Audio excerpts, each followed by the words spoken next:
Hey guys, welcome to section 1 of the course. So in this section, we are going to start off with the absolute basics, like how to use the console, how to set variables, the difference between var, let, and const. But we're going to get kind of deep into data types because I want you to really understand primitive types versus reference types or objects. We're going to look at type conversion and type coercion.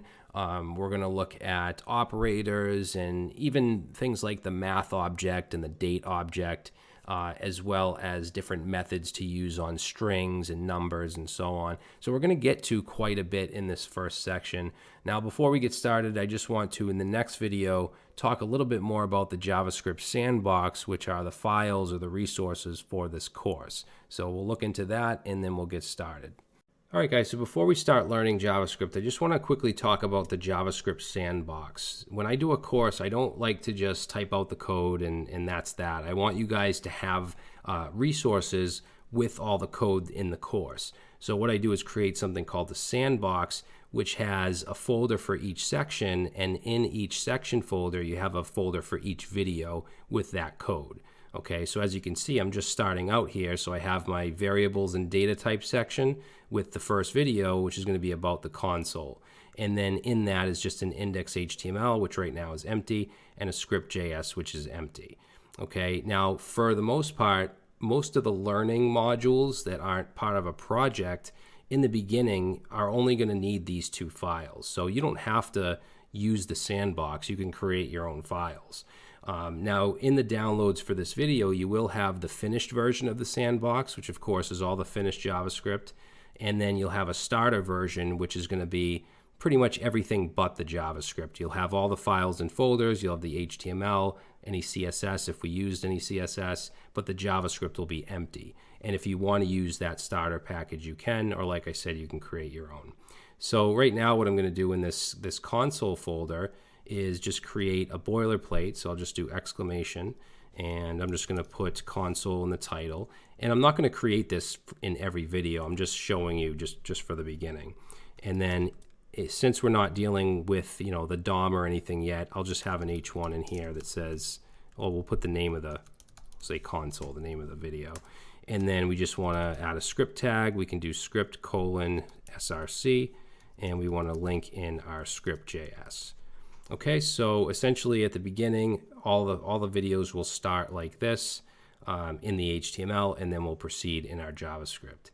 Now, one thing I want to mention is if you're creating folders, like if you create a folder inside of an empty folder, by default, it's going to be compact. So it's going to be like data type / and then 01 console. Now, I don't like that because it can be kind of confusing to know which folder you're in. So if you want to disable that, you can just click on settings. So we'll go to settings, microphone's in my way, and then just search for compact. And then right here, compact folders. I have it unchecked, but if I check it, you'll see it goes in this horizontal fashion, which I don't like. So you can just uncheck that if you want.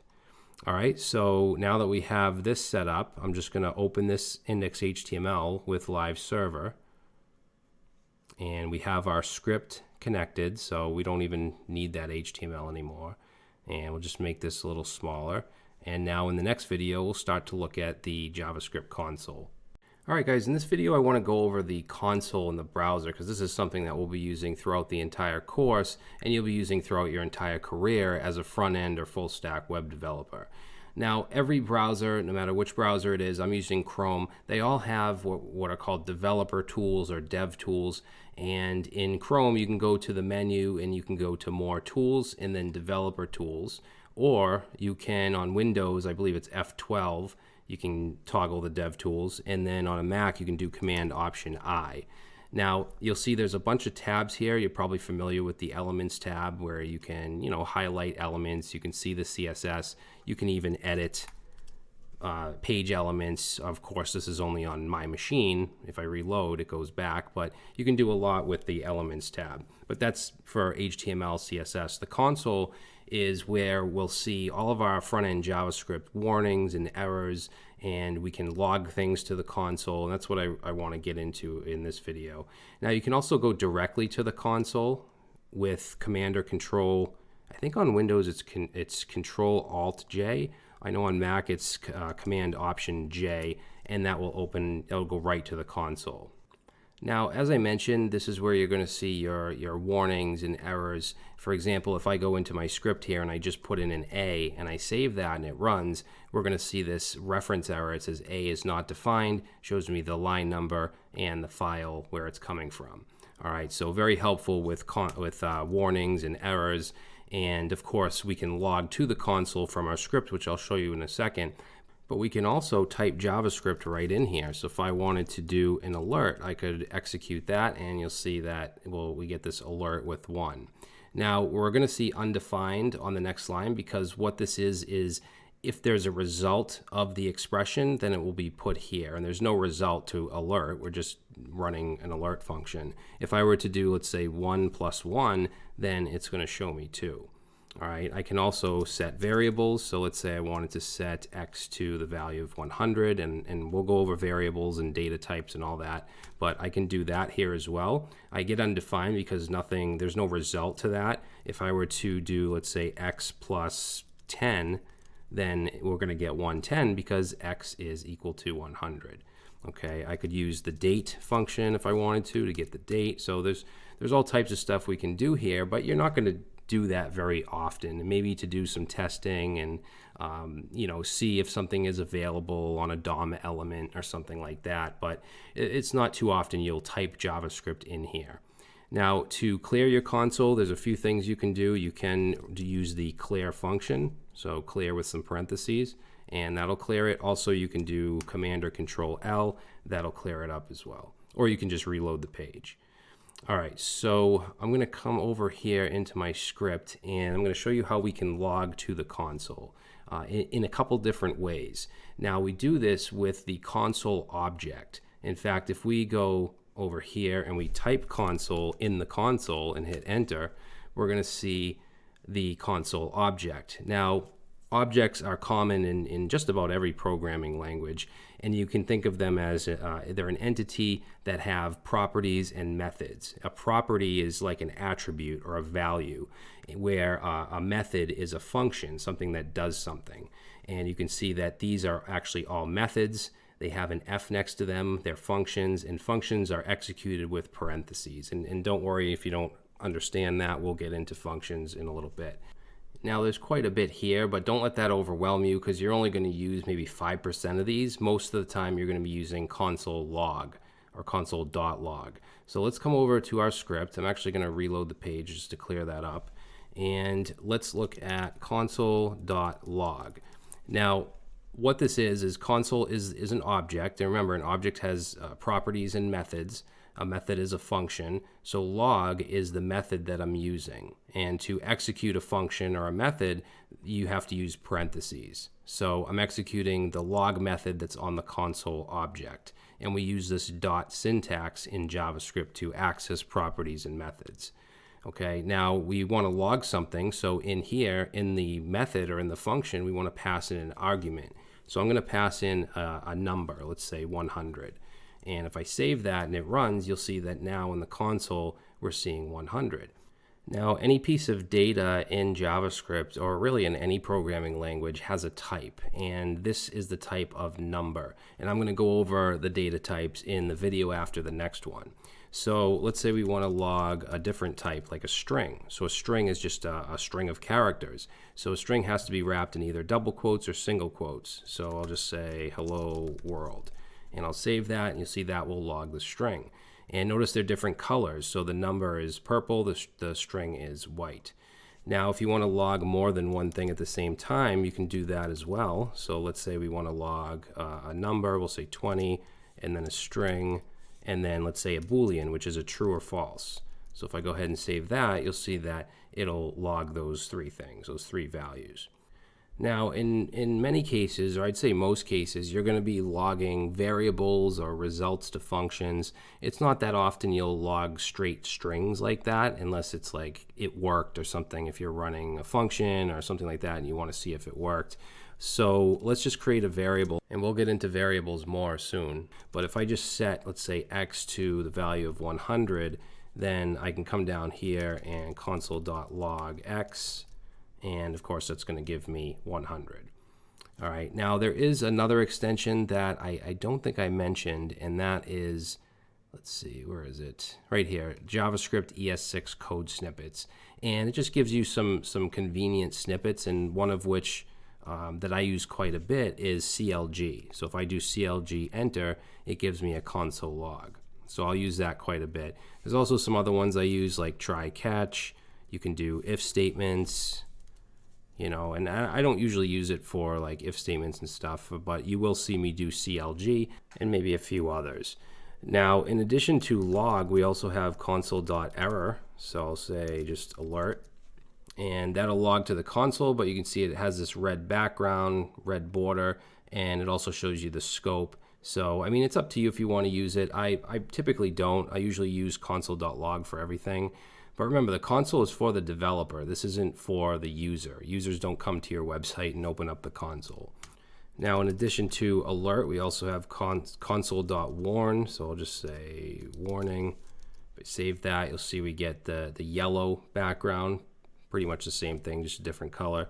And then we can also do tables for objects. So I'm going to do console.table, and I know we haven't gone over objects yet, but there are object literals, I should say, which are key value pairs, and they're wrapped in curly braces. So I'll just do a simple object with a name as the key, Brad as the value, and then email as the next key, and then Brad at Gmail for the value. And if I save it, you'll see this object is printed out as a table, which is kind of nice. And it also shows it as the object. Next one is groups. So we can do console.group and give that group a name. Let's call it simple. And then we can add some, we'll just take these three here and put those right underneath. And then we want to end the group. So we can say console.group end. And if I save that and we check it out, you'll see that we have this simple with this collapsible arrow, and the warning, the alert, and the log are now under that, in that group. All right, now this isn't something that I use, but I just want you guys to know that this stuff is available. You'll probably only end up using console log 95% of the time. But again, I do want you to know some of the stuff that's available on this console object. Now, another thing that we can do that's kind of cool, you probably won't use it much, but I do want to show it to you, is adding CSS styles to your console logs. So what we can do is create a variable, I'll call it styles, and I'm assuming that you guys know CSS, but we can put some styles in here, like let's say padding 10 pixels. We'll say, let's do background dash color, and we'll do white. And then let's do the color, the text color, which will be green.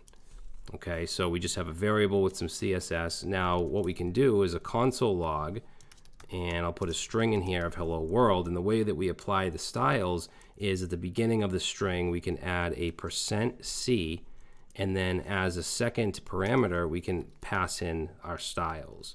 Now if I save that and run it, you'll see down here we get the string of hello world with the CSS styles applied. Now there are some other methods on the console object, but I don't want to spend too much time on stuff you're probably never going to use. So in the next video, we're going to look at code commenting. We're also going to talk about some of the helpful keyboard shortcuts that you can use while writing code. All right, guys, so in this video, I want to talk about commenting and also give you some helpful shortcuts to use while you're coding. Now, as far as the code here, it's the same exact stuff that we did in the last video. We're not actually going to write any code in this video aside from comments, but I am going to show you how to kind of navigate around and use some keyboard shortcuts. Now, comments are used for documenting your code and explaining things in a more human-readable way. Oftentimes, multiple developers work on the same code base, and comments are used to explain what a certain piece of code does. It's especially important when you're working on a project with a team of developers.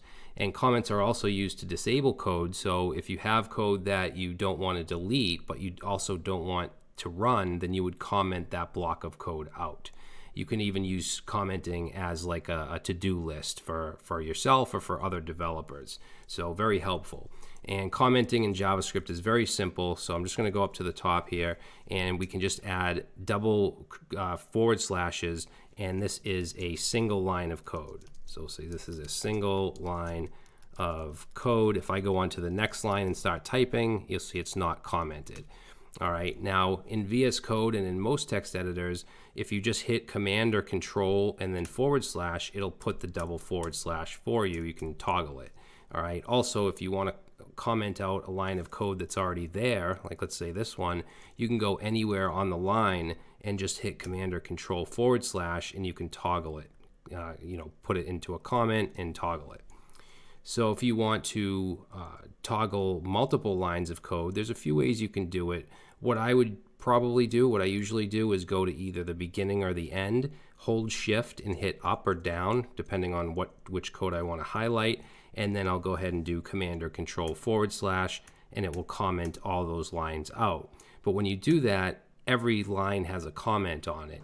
There's another way to add multi-line comments, and that's with the forward slash and asterisk, and then you want to go to wherever you want the comment to end and put an asterisk forward slash. So now you can see everything that's in between that is commented out. In fact, I'm just going to put right here, we'll say multi-line comment. Okay, so those are the two ways of commenting in JavaScript. Now, as far as keyboard shortcuts, I already showed you that if you hold shift, you can go up or down and you can highlight code. You can also hold shift and go right or left and highlight as well. If you want to navigate a line of code, I'm just going to go to this one. Actually, let's go to this table right here.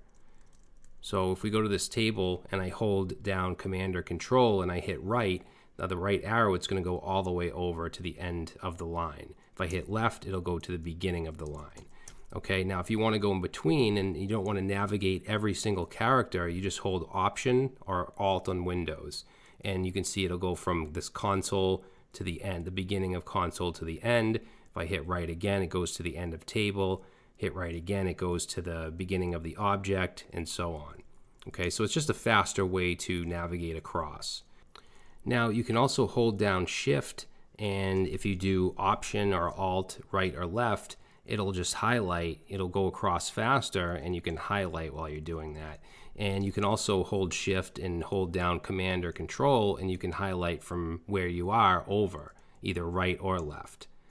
Okay, now if you want to move a line of code up or down, you can hold Alt on Windows or Option on a Mac, and you'll see this console.table. I'm just moving it up and down the file. Okay, that's holding Option or Alt. If you want to duplicate it, then you could hold Shift Option or Shift Alt and hit the down arrow, and you'll see I'm just copying the line of code down. And of course, undo is Command or Control Z. All right, now let's see. If you want to, let's say I want every instance of this log right here. So I'm going to hold Shift and just highlight it, and then in VS Code it'll automatically highlight each one. Now if you want to, well, it's not actually highlighting it like with your cursor, it's just visually. If you want to actually highlight with your cursor, I can hit Command or Control D, and you'll see it selects the next .log. If I hit Command or Control D again, it selects the next one, and I can edit those. I'm editing, all of the logs. Okay. Now, if you want to select all of them instead of going one by one with Command or Control D, you can do Command Shift L will highlight them all, and you'll see now I got all the .logs and I can edit them. All right, you can also place your cursor. So if I want to put my cursor at the beginning of the log here, I can hold either Alt on Windows or Option on a Mac, and I can just click there, click here, and click here. And then I can type in where all the cursors are. Okay, so you're not going to remember these right now. So don't worry, when you move to the next video and you forget all of these, don't worry about it. Use one or two, while you're coding. Even in this course, use one or two and learn them so that it kind of becomes second nature. And then choose another one or two and start to use that, and before you know it, you'll just do it without even thinking. All right, and then a couple others I wanted to show you. If you do Command-Shift-O, you can search for a file. So if we do like index, you'll see that both of our index HTMLs. If I do script, you can see our script JSs, and you can switch to those as well. All right, if you want to search, you can do, let's see, you can do Command-Option-F. And if I want to look for, console, it'll show me all those. You can also do Command-Shift-F, and you can search over here for, we'll say console, and it will show us all where console is in every file, not just the file that we're in. All right, and you can also just click on search here as well. And if in VS Code, if you want to toggle the sidebar, you can do Command-B, or Control-B, that'll just toggle the sidebar. What else? If you want to toggle the terminal, you can do it's Control-tilde, so I can toggle the terminal down here, which we're not going to get into. Maybe we will later on in the course. But yeah, so those are kind of the most common shortcuts that at least that I use. So hopefully that helps. And in the next video, we're going to start to look more at variables. So in this video, we're going to start to look at variables and variable declarations. Now, variables are basically containers for pieces of data, and that data can be one of many different types, and it's important to understand the different data types in JavaScript. So we're going to go over that in the next video. Now, when we declare a variable, we need to use one of three keywords. So let's just say ways to declare a variable. So basically we have var. Let's make sure we comment this out. So we have var, we have let, and we have const. Okay, so these are the three ways that you'll see variables declared in JavaScript. Now you probably won't see var very much anymore. Var was the original declaration, but in ES 2015, which is the 2015 update of JavaScript, or ECMAScript, also known as ES6, it was a huge update to the language, and they introduced let and const. And the main reason for that is due to something called scope. And I'm not going to get too much into scope right now because it'll go over a lot of people's heads that are just getting started. We're going to have a whole section on function, scope, execution context, and stuff like that. But for now, just know that when you write code just write in the file, not inside of a function, not inside of an if statement. That's the global scope. All right, now in the global scope, var and let work in a very similar way. Now const is a little different because it's for constants. It's for values that are not going to be reassigned at a later time. Okay, and I'll show you const in a few minutes, but let's start by just creating some variables here. I'm going to say first name, and let's set that to a string, so we do need quotes. So we'll say John. Now notice I made this N capital, so basically the beginning of the second word I capitalized. I'll talk about that and some other ways you can format your variables in a few minutes. But let's say first name, we'll say last name, and set that to dough. Okay, so we're just creating some strings, putting them into some variables, and we'll do a console log of first name, and we can log more than one thing, so we'll do that here as well. And you'll see we get John Doe. Okay, and if I wanted to create a variable with another data type, like a number, we could say let age equals 30. We can console log age. Okay, now if I try to log age up here, you'll see that I'm going to get an error. It says cannot access age before initialization. When we do this right here, let const var, this is initializing a variable. Okay, and you want to initialize it before you use it. Now it does act a little different if we use var. So if I say var here and I run this, we don't get an error, but you'll see that it is undefined. And this is due to something called hoisting, which is a little more advanced, and we'll talk about that at a later time. But yeah, you want to initialize your variables first. I'm just going to get rid of that. Now when it comes to naming your variables, there's a couple conventions that we need to follow. So variable names can only be letters, numbers, underscores, and $signs. Okay, so you can't have anything else. You can't have like a plus symbol or an asterisk or anything like that. And even though that you can have numbers, they can't start with a number. So if I were to say like let one name equals Brad, that's not going to work. I'm going to get an error. But if I move that one to the end here, then that's fine. But if I try to add like a plus sign or something like that, that's not gonna work. Okay, now as far as the formatting of your variables for like multiple words, just paste this in here. What I did here with first name and last name, this is called camel case, where you start with a lowercase number for the first word, and then every other word after that is uppercase. Okay, so that's camel case, and that's usually what you're going to see. Now, you have other ways to do it, like you could use underscores to separate the words, which I don't particularly like, but I mean, it's all right, I guess. You see a lot of that in PHP. And then we also have Pascal case, where the first word is also uppercase. And there are conventions, or there are certain times where this is the convention, such as in React components or most front-end frameworks. When you create a component, the file name is Pascal case, so is the class or the function name of the component. And then you might see all lowercase, which I really don't like. I don't think that it's very readable, especially if you're getting into like 3 and 4 words. Okay, so let's look at reassigning variables. So we'll say reassigning variables. Now we have a variable up here of age. We use let. We set age to 30. So if I come down here, I can then take age and then I can reassign it to, let's say, 31. Let's say John had a birthday. And then we'll just console log age again, and now it's 31. All right. Now, another thing I can do with let is just simply declare it and not actually assign a value. So let's say we want a variable called score, but that's it. I'm just going to declare it. Okay, I'm allowed to do that. I don't get any error. And then I could take score and maybe add 1 to it. Let's do a console log of score. And we get 1. And then we might have like some kind of if statement.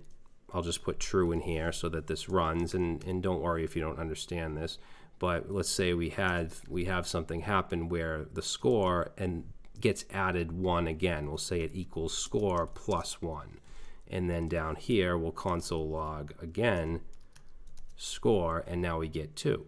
Okay, so that's something that is very common using let. Now let's try the kind of the same thing with const. So we'll go ahead and say const, and I'll just call this x, and I'm going to set that to 100. And then let's say I want to take that x variable and then reassign it to 200. If I save that, I'm going to get an error. It says assignment to constant variable, a type error. Okay, so a constant cannot be directly reassigned like this.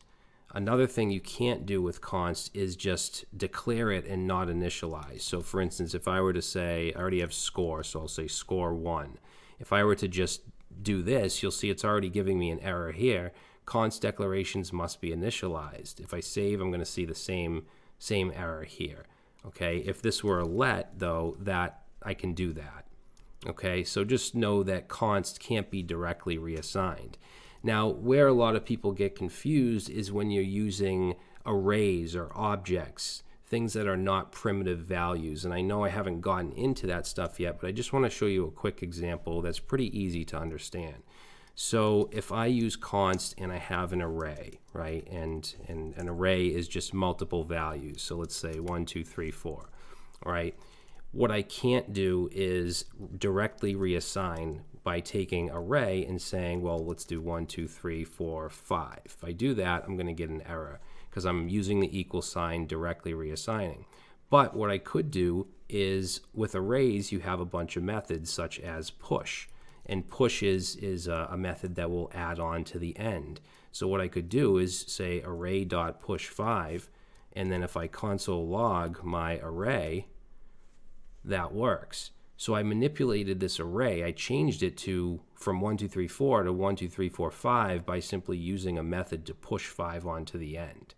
Okay, and then the same goes with objects. If I say const person and I set that to an object and I say name Brad, and then we'll come down here.